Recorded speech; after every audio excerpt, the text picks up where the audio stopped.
Tolong sikit. Jangan kau. Dia kena nyanyi sekali baru saya. Okey, sekali jom sekali. Seandainya kau tahu Apa yang ku mahu, mahukah dirimu. Apa lagi? selain daripada lagu Satu Ejen. Sabarlah. Siapa tak sabar sangat nyanyi Rindu tu? Nama Aini Auni datang dengan kawan tadi kan? Kawan yang tunjuk awak tadi tu kan? Kawan yang tunjuk tadi saya dipaksa.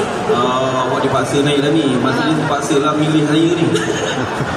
Baiklah Auni, terima kasih Auni. Auni datang ni memang saja-saja ke memang tahu sebab dia black ke ni? Sebab ada plan. Oh memanglah. Minat sangat? Minat cuma lagu. Tahu tak? Tahu. Selain pada lagu tadi tu lagu apa? Sebab dah lama tak dengar. So bila datang, tak minat lah, kau gerak tu. Bukan tak minat. Bukan tak minat. Dia bila lama tak dengar, so nak datang tu nak dengar balik. Dia macam apa? Nak mengimbang memori. Sebab dulu minat kat Black. So bila dah lama tak dengar lagu Black, kita dengar lagu Gen Z je. So kita datang